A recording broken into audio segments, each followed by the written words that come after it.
Chapter 1, Part 8, Sania. Mark, kneeling and drenched in tears, lifted his head and, barely squeezing out the words, asked in response, "Who are you?"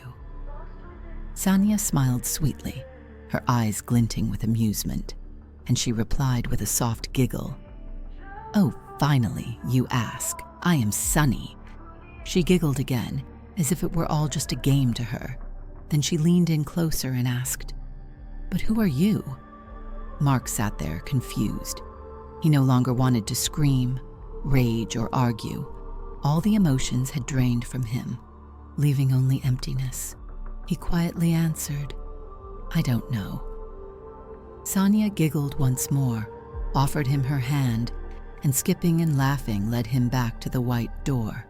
Stopping in front of it, she said, "Open it, and you'll find out who you are." Mark no longer had the strength or will to resist. He simply opened the door and stepped forward. Once again, the emptiness greeted him, and once again, the same mirror stood before him. Sania entered with him, a playful smile on her face, as if this was the most fun game in the world, and whispered, "Now look." Mark looked into the mirror, and instead of his reflection, he saw a horrifying scene. He saw himself in the car with his friends. The car sped down the road before crashing into another vehicle. He saw himself being thrown from the car because he wasn't wearing a seatbelt, barely clinging to life. His friends were in panic. One was dead, and the other two were gravely injured. The vision continued. Mark holding a champagne bottle, drunk, shouting, "I want more." He approached his friend, who was barely alive, and started screaming at him, thinking the friend didn't respect him. In a fit of rage, he struck him on the head with the bottle. Then Mark saw himself returning home. He was covered in blood, his own and his friends'. In his hand were shards of the same champagne bottle.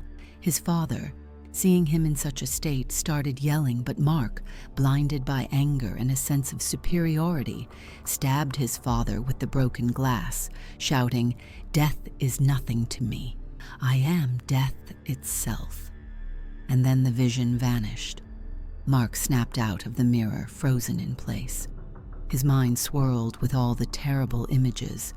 He couldn't comprehend how he could have done all of this. "That's not me. That's not me," he whispered, trying to convince himself. And then, right by his ear, came the same soft whisper, "Who are you?" Mark collapsed, his legs giving way beneath him, as he realized who she was and who he really was. Sania began laughing loudly and cruelly. Her laughter grew louder and more mocking, the more she relished in his torment. She grabbed his hand, still laughing, and led him back to the train where it had all begun. The train doors opened, and sitting in the seats were his friends and father. But this time their faces were monstrous. They had no eyes, no ears, no mouths.